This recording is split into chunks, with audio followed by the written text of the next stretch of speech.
Hello my dear students, welcome again. Welcome to learning hub. Learning hub पे आपका स्वागत है दोबारा।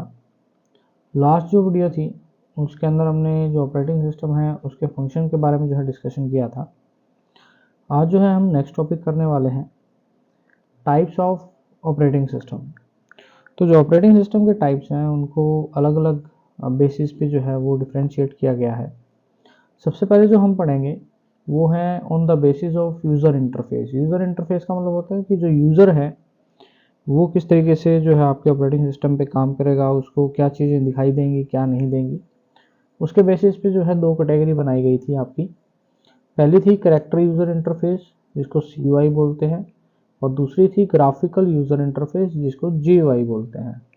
तो जो CUI आपका ऑपरेटिंग सिस्टम का टाइप था, इसके अंदर जो है यूज़र को इंटरेक्ट करने के लिए जो है कमांड्स का यूज़ करना पड़ता था, यानी इसको कमांड्स याद होनी चाहिए तभी वो जो है कंप्यूटर सिस्टम पे काम कर पाएगा। वही कमांड्स जो हैं कंप्यूटर सिस्टम को समझ में आती थी।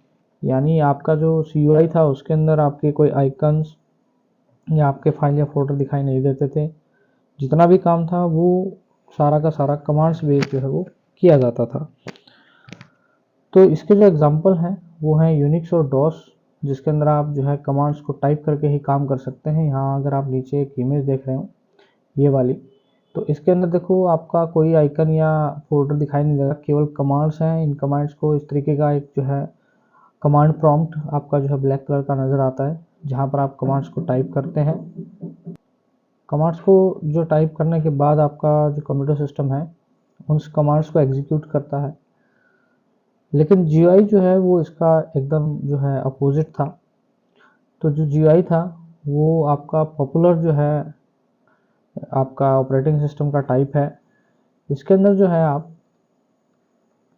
सारी चीज़ें जो है ग्राफिकल मोड में देख सकते हैं। यानी GUI के लिए एक टर्म और यूज होती है कि ये विम्प बेस्ड है। Wimp, WIMP। W का मतलब है विंडोज़, I का मतलब है आइकन्स, M का मतलब है मेन्यू, और P का मतलब है पॉइंटर। यानी ये सारी चीज़ें आपको जो है GUI बेस्ड ऑपरेटिंग सिस्टम में दिखाई देती थी। विंडो, आइकन, मेन्यू और पॉइंटर्स। तो जो यूज़र हैं वो माउस का यूज़ करके जो है कंप्यूटर सिस्टम के ऊपर काम करते थे। यानी उनको आइकन्स हैं, फोल्डर्स हैं, फाइल्स हैं, वो सारी दिखाई देती थी, और उनके ऊपर काम करने के लिए माउस का जो कर्सर है वो भी उनको दिखाई देता था। उसी तरीके से टच स्क्रीन वाले कंप्यूटर सिस्टम्स थे, उनके अंदर वो टच जेस्चर की हेल्प से जो है कंप्यूटर सिस्टम से इंटरेक्ट कर पाते थे, बातचीत कर पाते थे, कम्युनिकेट कर पाते थे। तो कह रहा है ऐसे ऑपरेटिंग सिस्टम जो है वो ज़्यादा पॉपुलर हुए एज़ कम्पेयर टू CUI, क्योंकि उनको यूज़ करना जो था वो ज़्यादा ईजी था। और माइक्रोसॉफ्ट विंडोज़ जो है उनके जितने भी ऑपरेटिंग सिस्टम है वो सारे GUI बेस्ड ऑपरेटिंग सिस्टम है जिनको आज हम यूज़ करते हैं। जो यहाँ पर अगर आप दूसरी इमेज देख रहे हो तो इसके अंदर देखें आप सारे आइकन्स और फाइल और फोल्डर्स आपको दिखाई दे रहे हैं, जिनके ऊपर आप जो है माउस की हेल्प से क्लिक करके उसको यूज़ कर सकते हैं।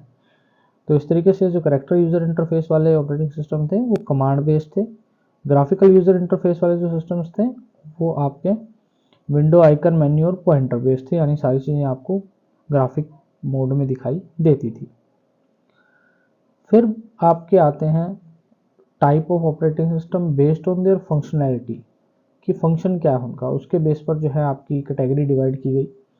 उसमें सबसे पहला था सिंगल यूज़र ऑपरेटिंग सिस्टम। जैसे नाम से ही पता लग रहा है, यानी ऐसा ऑपरेटिंग सिस्टम जिस पर एक बार में एक ही यूज़र जो है वो काम कर सकता है।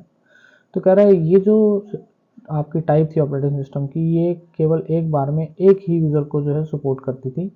यानी सिंगल यूज़र ही जो है ऑपरेटिंग सिस्टम जो है सिस्टम के रिसोर्सेज है उनको एक बार में यूज़ कर सकता है। तो कह रहे इस टाइप के जो सिस्टम्स थे उनके अंदर एक केवल सिंगल टाइम पे एक ही प्रोग्राम चल पाता था, क्योंकि एक यूज़र एक बार में एक ही काम कर सकता है। तो इसके जो एग्जांपल हैं वो है MS-DOS और विंडो 95। तो इसको इस तरीके से भी आप याद कर सकते हैं कि सिंगल यूज़र OS है, तो यानी केवल सिंगल ही यूज़र उसके ऊपर काम कर सकता है। ऐसे ऑपरेटिंग सिस्टम को हम सिंगल यूज़र ऑपरेटिंग सिस्टम कहते हैं। फिर आए मल्टी यूज़र। मल्टी यूज़र से नाम से ही पता लग रहा है, मल्टी यूज़र यानी यूज़र ज़्यादा होंगे। इसको जो है मल्टी प्रोग्राम के नाम से भी जो है जाना जाता है। तो ऐसे ऑपरेटिंग सिस्टम जो मल्टी प्रोग्राम सपोर्ट करते थे और साथ में मल्टी प्रोग्राम जो है यानी एक ऑपरेटिंग सिस्टम के ऊपर बहुत सारे यूज़र्स काम कर रहे हैं, मोर देन वन, तो सभी जो यूज़र हैं वो अपना अपना काम जो है ऑपरेटिंग सिस्टम को देंगे। तो प्रोग्राम भी ज़्यादा हो गए, मल्टीपल हो गए, और यूज़र भी क्या हो गए, मल्टीपल हो गए। तो यानी एक टाइम में कंप्यूटर जो है बहुत सारे यूज़र्स के काम को हैंडल कर सकता था, यानी मल्टीपल प्रोग्राम्स जो है वो सपोर्ट करता था आपका इस टाइप का ऑपरेटिंग सिस्टम। इसके अलावा वो जो है शेयरिंग सपोर्ट भी करते थे कंप्यूटर रिसोर्सेज की दूसरे यूज़र्स के साथ, यानी एक कंप्यूटर के जो रिसोर्सेज हैं जैसे रैम, सीपीयू, हार्ड डिस्क, वो भी आप शेयर कर सकते हैं। तो वो जो ऑपरेटिंग सिस्टम थे वो उनका एग्जांपल है विंडो एक्सपी और विंडोज 7। फिर आए मल्टीटास्किंग ओएस। मल्टीटास्किंग का यहाँ पर जो है इसको मल्टी प्रोसेसिंग भी कई बार बोला जाता है। तो मल्टी यूज़र जो ऑपरेटिंग सिस्टम थे वो मल्टीटास्किंग को भी सपोर्ट करते थे। इसका मतलब था कि मल्टीपल टास्क जो है वो सीपीयू एक बार में परफॉर्म कर सकता था। तो कह रहा है इन केसेस के अंदर क्या होता था, करंट जो टास्क है वो फोरग्राउंड मतलब फ्रंट में चलता रहता था और दूसरे प्रोग्राम जो है वो बैकग्राउंड में रन करते रहते थे। यानी एक ही टाइम पर आप एक प्रोग्राम जिसको देख पा रहे हैं वो तो चल ही रहा है, लेकिन उसके अलावा दूसरे जो प्रोग्राम है वो बैक साइड में रन करते रहते थे। इसके जो एग्जाम्पल हैं वो है विंडोज़ 2000 और यूनिक्स। तो ये सारे जो ऑपरेटिंग सिस्टम थे ये मल्टीटास्किंग ऑपरेटिंग सिस्टम कहे गए। फिर आपके आए रियल टाइम ऑपरेटिंग सिस्टम। तो real time operating system basically design किए गए थे आपके कॉम्प्लेक्स सिस्टम्स को कंट्रोल करने के लिए, जहाँ पर हमें बहुत ज़्यादा प्रोसेसिंग की जो है वो ज़रूरत है, जैसे कि किसी मशीन को हैंडल करना हो या कोई साइंटिफिक इंस्ट्रूमेंट है उसको हैंडल करना हो, या जो इंडस्ट्रियल सिस्टम्स हैं यानी इंडस्ट्रीज़ के अंदर यूज़ होने वाले जो आपके मशीनरी है उसको हैंडल करना हो, तो वहाँ पर रियल टाइम ऑपरेटिंग सिस्टम का यूज़ किया जाता था। और सबसे इम्पोर्टेंट बात कि रियल टाइम के जो ऑपरेटिंग सिस्टम थे वो रिसोर्सेज को जो है मैनेज करते थे, ताकि आपका जो ऑपरेशन यानी आपका जो काम हो रहा है वो एक पर्टिकुलर अमाउंट ऑफ टाइम के अंदर जो है कंप्लीट हो जाए। उसको जो है सीपीयू को जो है ज़्यादा यूटिलाइजेशन की आवश्यकता ना पड़े, यानी वो रियल टाइम में काम करते थे। जैसे ही काम खत्म हुआ सीपीयू का, तुरंत जो है दूसरा काम जो है सीपीयू को अलॉट कर दिया जाता था। तो उसको रियल टाइम जो है ऑपरेटिंग सिस्टम कहा गया। फिर आया आपके डिस्ट्रीब्यूटेड, नाम से ही जैसे पता लग रहा है डिस्ट्रीब्यूट का मतलब होता है बांट देना। तो कह रहे हैं इसमें क्या होता था, सॉफ्टवेयर जो डाटा था वो डिस्ट्रीब्यूटेड होता था डिफरेंट डिफरेंट सिस्टम्स के बीच में।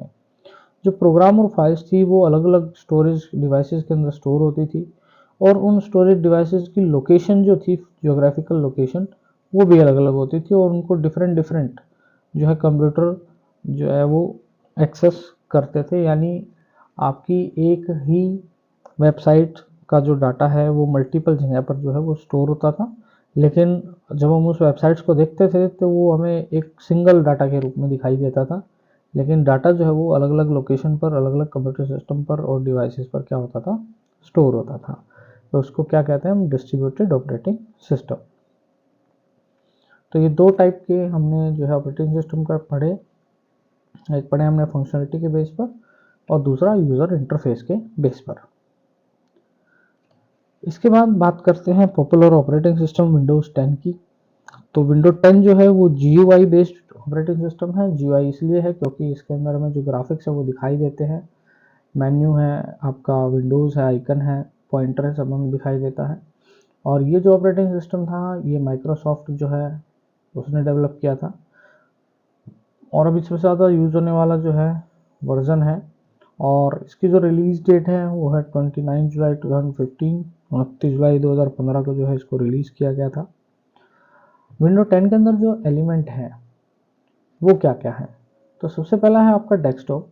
डेस्कटॉप यानी सबसे पहले कंप्यूटर की स्क्रीन, जब आप कंप्यूटर सिस्टम को ऑन करते हो तो वो जो दिखाई देती है उसी को हम क्या कहते हैं, डेस्कटॉप कहते हैं। यानी सबसे पहले जब ऑपरेटिंग सिस्टम ऑन होता है तो हमें जो चीज़ दिखाई देती है कंप्यूटर स्क्रीन के ऊपर वो होती है डेस्कटॉप। तो ये बेसिकली वो प्लेस होता है जहाँ पर आप जो है बहुत सारे प्रोग्राम या एप्लीकेशन जो है उनको इंस्टॉल करने के बाद उनके शॉर्टकट आइकन्स आपको जो है वो दिखाई देते हैं, या आपका डाटा या फाइल या फोल्डर्स जो है आपको दिखाई देते हैं जो आपने स्टोर किए हैं। फिर होती है टास्क बार। टास्क बार जो है वो बिल्कुल एंड में, नैरो बैंड की तरह बिल्कुल एंड में दिखाई देती है, डेस्कटॉप एरिया के बिल्कुल बॉटम के अंदर होती है, जहाँ पर आपको टाइम, डेट और स्टार्ट मेन्यू जो है वो प्रोवाइड होता है। फिर आती है आपकी डेस्कटॉप बैकग्राउंड। डेस्कटॉप बैकग्राउंड का मतलब है कि आपके डेस्कटॉप में जब बैक साइड में जो पिक्चर लगी है, बैकग्राउंड पिक्चर, उसी को हम डेस्कटॉप बैकग्राउंड भी बोलते हैं और उसको हम कई बार वॉलपेपर भी बोलते हैं। फिर आते हैं आपके आइकन्स। आइकन्स मतलब छोटी छोटी पिक्चर्स जो कि आपकी फाइल को, फोल्डर्स को और आपके प्रोग्राम को रिप्रेजेंट करती है, और जो है हम इनको डायरेक्टली ओपन कर सकते हैं bye double clicking on it. इनके ऊपर डबल क्लिक करके जो है हम ओपन कर सकते हैं। फिर आते हैं आपकी लाइव टाइल्स। लाइव टाइल्स क्या होती हैं? लाइव टाइल आपके एनिमेटेड आइकन्स हैं। लाइव टाइल आपके क्या है? एनिमेटेड आइकन्स हैं जो कि कंप्यूटर सिस्टम में आपकी एप्लीकेशन इंस्टॉल्ड है, उनके शॉर्टकट आइकन्स बन जाते हैं। और इनके अंदर जो है डिफरेंट टाइप की ऐप्स जैसे कैलेंडर है, या आपका करंट एक्सचेंज रेट है, या वेदर फोरकास्ट है, वो दिखाई देता है। और इनको हम रिसाइज, मूव और अरेंज भी कर सकते हैं हमारी नीड के अकॉर्डिंग। ये सारे के सारे जो एलिमेंट हैं, नेक्स्ट स्लाइड के अंदर हम एक इमेज देखेंगे, उसके अंदर समझेंगे। तो ये एक आपका जो है इमेज दिखाई दे रही है। इस इमेज के अंदर अगर आप देखें तो जो आपकी ये बॉटम में दी गई है, जो बॉटम में दिया गया है ये वाला पार्ट, यहाँ से लेके यहाँ तक का ये जो पार्ट आपका दिया गया है, ये टास्क बार है। इसको हम टास्क बार बोलते हैं। ठीक है, ये आपके जो है आइकन्स हैं। ये जो है आपकी, जो हमने अभी लास्ट में पढ़ी थी, लाइव टाइल्स हैं। जो भी प्रोग्राम आपने इंस्टॉल किए हैं उनके शॉर्टकट से आइकन्स आपको दिखाई दे रहे हैं। जैसे यहाँ पर आप देख पा रहे हो तो टेम्परेचर भी आपको दिखा रहा है, वेदर फोरकास्ट दिखा रहा है, और दूसरे आपके जो सॉफ्टवेयर इंस्टॉल्ड हैं उनके आइकन्स भी यहाँ आते हैं। ये हमारी मेन्यू बार है जिसके अंदर आपको जो है सारे के सारे एप्लीकेशंस और सॉफ्टवेयर वो दिखाई देते हैं जो भी आपके कंप्यूटर सिस्टम में इंस्टॉल्ड है। और पीछे जो है ये आपका डेस्कटॉप है जहाँ से आप ये सारी चीज़ें एक्सेस करते हैं। इधर की तरफ अगर आप ये देखें, ये आपका स्टार्ट बटन है जिसके ऊपर क्लिक करके हमें सारे जो मेन्यू बार है वो दिखाई देती है, और यहीं से आपके इसके ऊपर पावर बटन होता है जहाँ से हम कंप्यूटर सिस्टम को शट डाउन कर सकते हैं।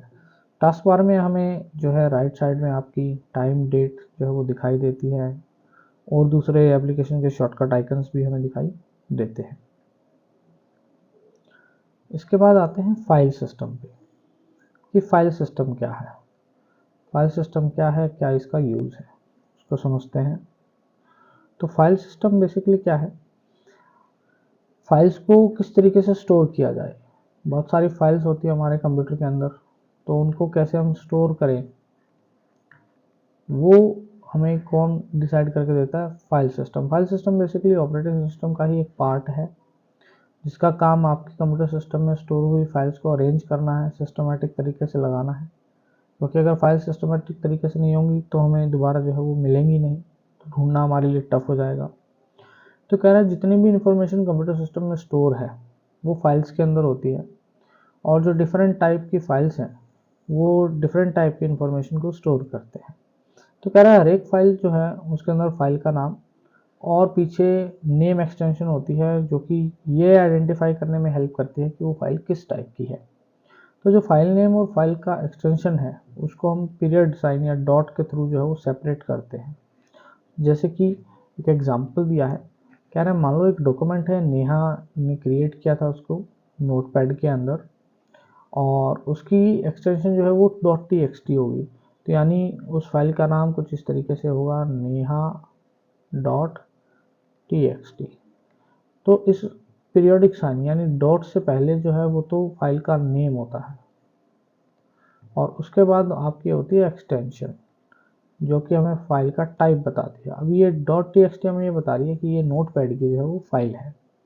तो कह रहा है डिफरेंट डिफरेंट अदर टाइप की फाइल होती है, जैसे doc डॉक्यूमेंट फाइल, XLS यानी एक्सेल फाइल। इमेज के लिए आपकी जो है .jpg फाइल्स होती हैं, साउंड के लिए आपकी MP3 फाइल होती है, वीडियो के लिए MP4 होती है। तो इस तरीके से ये जो एक्सटेंशन है ये बेसिकली हमें फाइल का जो है वो टाइप डिफाइन करने में हेल्प करती है। नीचे अगर आप देखें तो यहाँ पर आपको एक जो है पैटर्न दिया है, रूट डायरेक्टरी। देखिए ये जितने आपके इस तरीके के बॉक्सेस हैं, डायरेक्टरीज हैं यानी फोल्डर्स हैं, और उसके अंदर ये क्या है, फाइल्स हैं। अब ये फोल्डर्स को अगर मैं नाम दूँ, ये मान लो ए फोल्डर मैंने इसको दे दिया, ये बी नाम का फोल्डर है, ये सी, ये डी, ये ई, ये एफ, जी, एच, आई। तो देखिए ए नाम के फोल्डर के अंदर सब फोल्डर बने हुए हैं, ये जितने भी हमारे बोले जाएंगे ये हमारे बोले जाएंगे सब फोल्डर। सब फोल्डर्स है, मेन फोल्डर हमारा एक ही है ए नाम का, ये हमारा मेन फोल्डर है। इसको रूट डायरेक्टरी भी, रूट का मतलब होता है जहाँ से आपकी फाइल्स की शुरुआत हो रही है, तो ये हमारा रूट फोल्डर है, बाकी हमारे सब फोल्डर है। और इन सब फोल्डर्स के अंदर और फर्दर सब फोल्डर्स हो सकते हैं, या क्या हो सकती हैं, फाइल्स हो सकती हैं। जैसे यहाँ फाइल स्टोर्स हैं, ये हमारी सारी क्या है, फाइल्स हैं। इधर भी आप देखेंगे तो ये सारी हमारी क्या है, फाइल्स है। तो इस तरीके से जो आपका ऑपरेटिंग सिस्टम है वो फाइल्स को क्या करता है, स्टोर करता है। फिर बात आती है कि अगर हमें फोल्डर क्रिएट करना हो तो हम किस तरीके से फोल्डर को क्रिएट करेंगे। तो सबसे पहले जो हमारा डेस्कटॉप पे एक आइकन होता है दिस पीसी का, उसके ऊपर डबल क्लिक करेंगे तो इस तरीके से जो है हमारी ड्राइव्स जो है हमें दिखाई देंगी। ये वाली जो आपकी विंडोज़ है ये ओपन हो जाएगी। यहाँ पर आप ड्राइव देख पा रहे हैं, ड्राइव सी, डी और ई। तो इसके अंदर जहाँ भी आप फोल्डर बनाना चाहते हैं, सपोज आप डी ड्राइव के अंदर फोल्डर बनाना चाहते हैं, तो इसको मैं जो है डबल क्लिक करूँगा तो ये फाइल जो मेरी ड्राइव है वो ओपन हो जाएगी। ठीक है, विंडो अपीयर होगी जो दिखाएगी हमें कि इसमें कौन कौन सी फाइल और फोल्डर है। फिर कह रहा है यहाँ पर आपको जो है न्यू फोल्डर का एक होम टैब के ऊपर आइकन दिखाई देगा। यहाँ पर अगर आप देख पा रहे हो तो ये न्यू फोल्डर का एक ऑप्शन जो है वो दिया गया है। इसके ऊपर क्लिक करके भी आप जो है फोल्डर क्रिएट कर सकते हैं। या सेकंड मेथड है, आप राइट क्लिक करें, जैसे ये वाला जो ऑप्शन है ये मैंने यहाँ पर दिखाया है आपको। जैसे आप माउस से राइट क्लिक करोगे जो है कंटेक्स्ट मेन्यू ओपन होगा, उसके अंदर आप न्यू पे जाएंगे। यहाँ देखिए आप न्यू है, और न्यू के बाद यहाँ पर आपका एक फोल्डर का जो है ऑप्शन दिखाई देगा, तो उसके ऊपर क्लिक करेंगे तो आपका एक नया फोल्डर जो है वो क्रिएट हो जाएगा। और उस फोल्डर को आप जो है कोई भी नाम दे सकते हैं। बाय डिफ़ॉल्ट उसका नेम जो है न्यू फोल्डर से होगा, लेकिन आप उसको जो है रीनेम करके एंटर करेंगे तो फोल्डर उस नाम से सेव हो जाएगा। तो इस तरीके से आप जो है नया फोल्डर क्रिएट कर सकते हैं। फिर बात आती है कि अगर आपने नई फाइल क्रिएट करनी होगी, तो हमने फोल्डर क्रिएट किया, तो फाइल क्रिएट करने के लिए भी आप वही मेथड यूज़ करेंगे। ब्लैंक एरिया के अंदर राइट क्लिक करेंगे डेस्कटॉप के ऊपर, या जहाँ आपने फाइल क्रिएट करनी है, और मुझे यहीं पर फाइल बनानी है डी ड्राइव के अंदर, तो मैंने राइट क्लिक किया, न्यू का आपका जो है ऑप्शन दिखाई दे रहा है। पहले हमने फोल्डर क्रिएट किया था, लेकिन अब अगर आप यहाँ पर देखें तो यहाँ पर डिफरेंट टाइप की फाइल्स क्रिएट करने के ऑप्शन आ रहे हैं। तो इनमें से कोई भी फाइल जो आप क्रिएट करना चाहते हैं उसके ऊपर क्या करेंगे, क्लिक करेंगे। सपोज आप टेक्स्ट डॉक्यूमेंट क्रिएट करना चाहते हैं तो मैं इस वाले ऑप्शन के ऊपर क्या करूँगा, क्लिक करूँगा। कोई ओपन ऑफिस की फाइल आप क्रिएट करना चाहते हैं तो उसके ऑप्शंस यहाँ पर दिखाई दे रहे हैं, उसके ऊपर आप जैसे क्लिक करेंगे वो फाइल क्या हो जाएगी, ब्लैंक फाइल क्रिएट हो जाएगी, और उसको आप नाम भी दे सकते हैं। फिर आता है कि किसी फाइल को अगर आपने रीनेम करना हो, कोई फोल्डर या फाइल है ऑलरेडी बना हुआ है, एग्जिस्टिंग है, आप उसका नाम चेंज करना चाहते हो, तो उसके लिए क्या करें। कह रहा है सबसे पहले फोल्डर को सिलेक्ट करें, जैसे मैंने स्कूल वाला फोल्डर जो उसको सिलेक्ट किया हुआ है, उस पर राइट क्लिक किया, और यहाँ पर आपका जो है रीनेम का ऑप्शन आ रहा है, इसके ऊपर आप क्लिक करेंगे तो आपका जो ये नेम है ये एडिटेबल हो जाएगा, और यहाँ से आप अपना नया नाम जो है वो चेंज करके और एंटर बटन पे क्या कर दें, क्लिक कर दें, तो आपका जो है ये चेंजेस हो जाएंगे, यानी आपका जो फोल्डर है वो रीनेम हो जाएगा। इसी तरीके से आप फाइल का नाम भी क्या कर सकते हैं, चेंज कर सकते हैं। फिर बात आती है कि कंप्यूटर की केयर और मेंटेनेंस कैसे की जाए। क्या चीज़ें हैं जो हमें ध्यान रखनी चाहिए, किस तरीके से हमें जो है केयर करनी चाहिए। तो जैसा कि हमें पता है कंप्यूटर एक जो है वो डेलिकेट मशीन है, जिसके ऊपर जो है डस्ट का जो है बहुत ज़्यादा प्रभाव पड़ता है। डस्ट और मॉइस्चर जो है दोनों ही आपके इलेक्ट्रॉनिक्स आइटम्स के लिए जो है वो सही नहीं है, और इसके अंदर बहुत सारे मूविंग इलेक्ट्रॉनिक पार्ट्स होते हैं। सो हमें इसको जो है डस्ट से और डैमेज से बचाना चाहिए।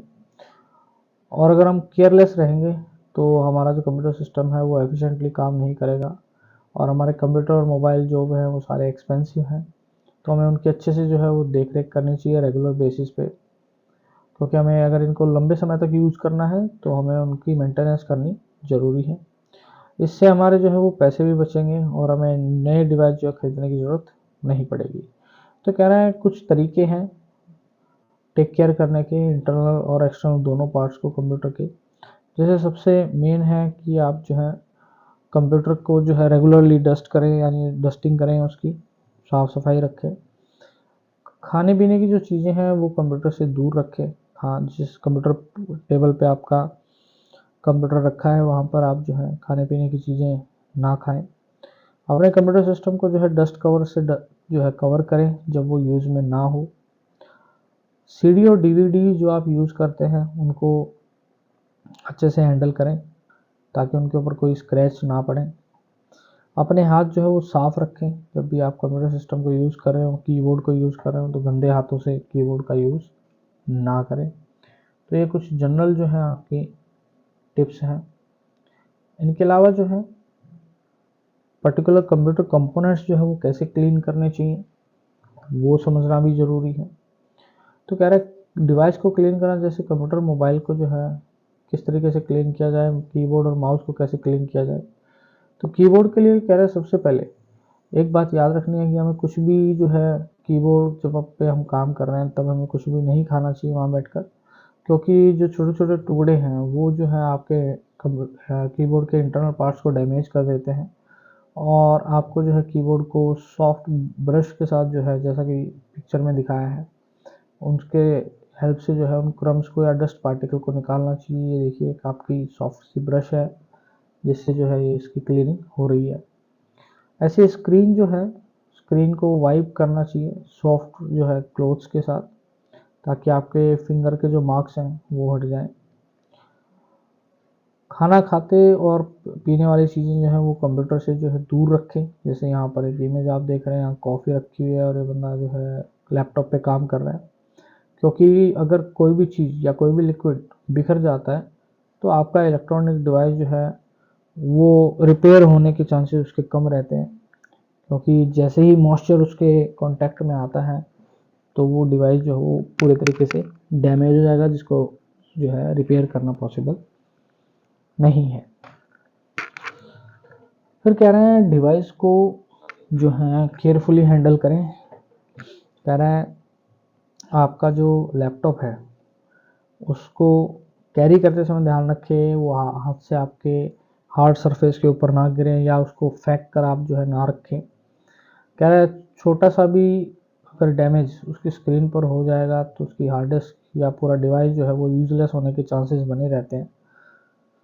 मोबाइल के लिए मोबाइल कवर का यूज़ करें, पैडेड केस का यूज़ करें जब आप लैपटॉप को यूज़ कर रहे हैं तो, ताकि आपका जो डिवाइस है उसको प्रोटेक्ट किया जा सके डैमेज से। यहाँ पर अगर आप देखें तो एक स्पेसिफिक बैग है जो बहुत ही आपका सॉफ्ट है और पैडेड है, इसकी वजह से इसको जो है कोई नुकसान नहीं होगा। फिर क्या है, keep the computer cool. Computer को जो है वो ठंडा रखें। इंटरनल पार्ट्स जो है वो हीट नहीं होने चाहिए, अगर ओवर हीटेड होंगे तो अंदर के जो इंटरनल पार्ट्स हैं वो डैमेज होने का खतरा रहता है। तो जो सीपीयू है उसका इंटरनल फैन उसको कूल करने के काम में आता है, तो उसको ध्यान रखें कि वो प्रॉपर तरीके से काम कर रहा हो। कह रहे इसके अलावा आप एक्सटर्नल फैंस का भी यूज़ कर सकते हैं। जैसे यहाँ पर अगर आप देखें तो यूएसबी वाला एक जो फ़ैन इसने लगाया हुआ है। कह रहा है अपनी डिवाइस को जो है हीट में ना रखें या क्लोज्ड कार में ना रखें। केयरफुल रहें जब भी आप लैपटॉप को बेड पर यूज़ कर रहे हो तो उसके जो वेंट हैं जहाँ से फ़ैन जो है हीट बाहर की तरफ जो है एग्जॉस्ट करता है वो कवर नहीं होने चाहिए, क्योंकि अगर वो कवर हो जाएंगे तो हीट उसकी जो है वो बाहर नहीं जाएगी, जिसकी वजह से जो है इंटरनल पार्ट्स के डैमेज होने का खतरा रहता है। फिर सबसे इम्पोर्टेंट चीज़ है कि आप जो है ओवर चार्ज ना करें बैटरी को। कह रहे कई बार क्या है, हम अपना डिवाइस जो हो प्लग रखते हैं, चार्जिंग पूरी होने के बावजूद भी जो है आपका मोबाइल फ़ोन है या आपका लैपटॉप है वो चार्ज होता ही रहता है। कह रहा है अगर हम उसको चार्जिंग को ऑन ही रखेंगे काफ़ी समय तक तो आपकी बैटरी ओवर हीट हो जाएगी और उससे बैटरी की लाइफ जो है वो कम होने के चांसेस रहते हैं। तो जैसे ही आपका डिवाइस 100% चार्ज होता है तो उसको अनप्लग कर दें। फिर कह रहा है कि मेंटेनेंस शेड्यूल कैसे बनाया जाए, किस तरीके से मेंटेन किया जाए, क्या शेड्यूल हो उसका। कह रहा है कुछ शेड्यूल डेली होता है, कुछ वीकली होता है, कुछ मंथली होता है और कुछ ईयरली शेड्यूल होता है। सबसे पहले जो डेली शेड्यूल है, डेली शेड्यूल में जो है आप अपना ईमेल बॉक्स जो है उसको क्लीन रखें, ईमेल अटैचमेंट को डाउनलोड करें और प्रॉपर फोल्डर में उसको क्या करें, सेव करें। वीकली के केस में आप अपना कीबोर्ड जो है क्लीन करें, मॉनिटर क्लीन करें, कंप्यूटर की डस्टिंग करें, प्रिंटर अगर आपके पास है तो उसकी डस्टिंग करें, अपने डाटा का जो है एक्सटर्नल ड्राइव के अंदर बैकअप लें। मंथली के अंदर आप अपने जो फोटोग्राफ्स हैं उनको जो है कंप्यूटर में ट्रांसफ़र करें, डिलीट करें ड्राइव से, ऑर्गेनाइज करें फ़ोटोज़ को, फोल्डर्स को या एल्बम्स को। डाउनलोड जो फोल्डर है उसको क्लीन करें। जितने भी अनयूज प्रोग्राम या ऐप्स आपने डाल रखी हैं जो पहले कभी आपने यूज़ की थी लेकिन अब नहीं कर रहे हैं, उनको अनइंस्टॉल करें। डिस्क क्लीनर जो सॉफ्टवेयर है उसको चलाएं ताकि आपका जो एक्स्ट्रा स्पेस है उसको कम किया जा सके। एंटीवायरस जो है उसको रन करें ताकि अगर कोई वायरस आपके सिस्टम में एंटर हो गया है तो उसको रिमूव किया जा सके। ईयरली शेड्यूल के अंदर आप जो है अपनी कॉन्टैक्ट लिस्ट जो है सोशल मीडिया अकाउंट्स की उनको क्लीन अप करें, ईमेल्स की कॉन्टैक्ट लिस्ट को क्लीन अप करें, अपने ऑपरेटिंग सिस्टम को जो है वो अपडेट रखें, एक्सपायरी जो है एंटीवायरस सॉफ्टवेयर की उसको चेक करें और अगर एक्सपायर होने वाला है एंटीवायरस तो उसको रिन्यू करें ताकि आप जो है फुल प्रोटेक्शन उसकी ले सकें। फिर बात आती है कंप्यूटर वायरसेस की।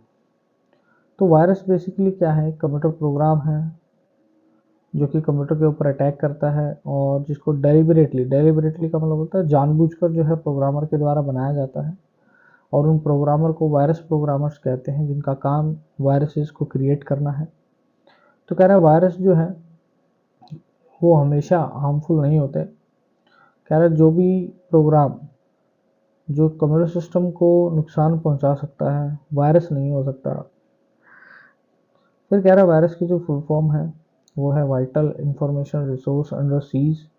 ये जो आपके फुल फॉर्म है इंपॉर्टेंट है, इसको याद रखें, कई बार एमसीक्यू में पूछी जाती है। फिर पूछा जा रहा है कि आपको कैसे पता लगेगा कि आपके कंप्यूटर सिस्टम में वायरस जो है वो एंटर कर गए हैं। तो कह रहा है कंप्यूटर जब अपने आप लॉक अप होना स्टार्ट हो जाए, यानी अपने आप शट डाउन हो रहा है, अपने आप लॉक हो रहा है।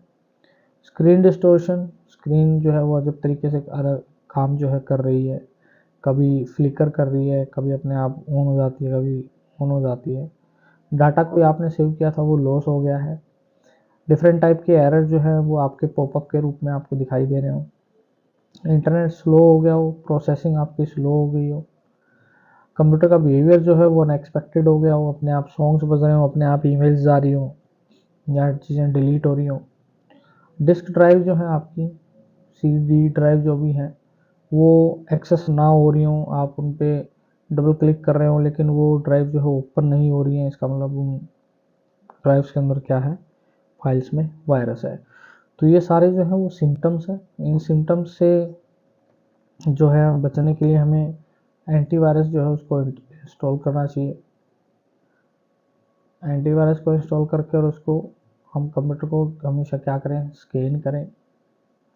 डिफरेंट टाइप के जो एंटीवायरस है कई बार पूछ लिए जाते हैं, जैसे आपका पांडा है, K7 है, कैस्परस्काई है, ठीक है, नोर्टन है। ये सारे आपके क्या है, एंटीवायरस प्रोग्राम है। कई बार इनके एग्जाम्पल पूछ लिए जाते हैं तो इनमें से आप कोई भी लिख सकते हैं। फिर बात आती है कि कंप्यूटर सिस्टम की जो परफॉर्मेंस है उसको कैसे इंक्रीज किया जा सकता है। तो कह रहे हैं कि if we have been using computer for long time we have a lot of unnecessary file and data. कह रहे हैं जब हम बहुत समय से कंप्यूटर सिस्टम को यूज़ कर रहे होते हैं तो बहुत सारा जो डाटा है अननेसेसरी फाइल वो इकट्ठी हो जाती है और उनको हम टेम्परेरी फाइल या इमेजेस बोलते हैं। तो कह रहे हैं जब ये बहुत ज़्यादा हो जाती हैं हार्ड डिस्क स्पेस में तो हमारे कंप्यूटर की जो परफॉर्मेंस है वो कम हो जाती है।